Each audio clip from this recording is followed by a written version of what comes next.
Prior to transfer to Bridgewater, my race or ethnicity were never questioned. I think part of it has to do because I didn't have the opportunity, because everywhere I was, most of the people that I interacted with looked like me.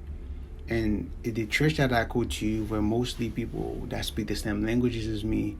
The food that I ate, the media, the radio that I listened to, the media that I consumed, and even most of the friends that I had were the same ethnicity.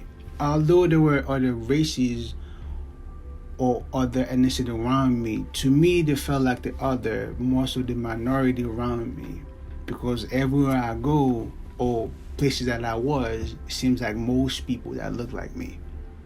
All that changed when I transferred to Bridgewater. From that transition period to the crossroad of figuring out who I was, the understanding what it means to becoming a black person in a larger context, but also the self-authorship of making questions that wasn't looking for the validation of my parents. So the first one is really the transition. When I first got to Bridgewater, it was the first time where I felt like I really understood the terms minority. And the building that I stayed at, it feels like I could literally count the number of people that look like me in one hand or in my hands. And going to classes also felt the same way. So it was the first time that transition period was really tough.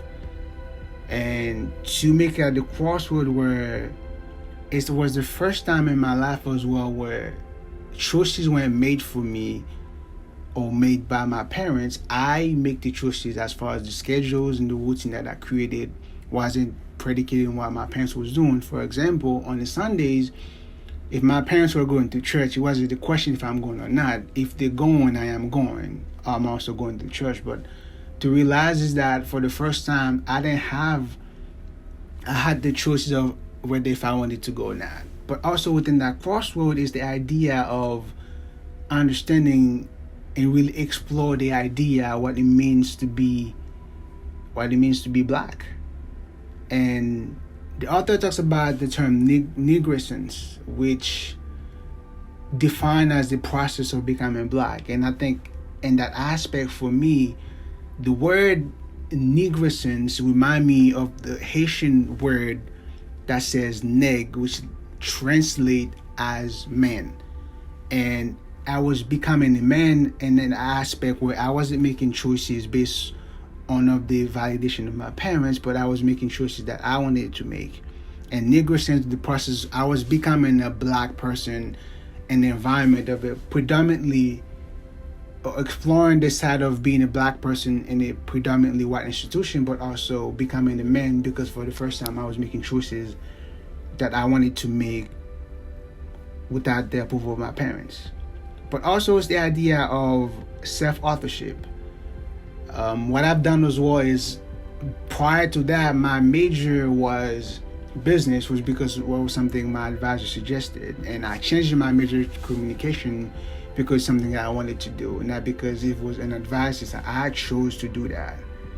And becoming the author of my own choices and of my own life and making the choices for me, and the people that I searched to help me out, the advisor that I had was specific to my needs rather than what I needed to do.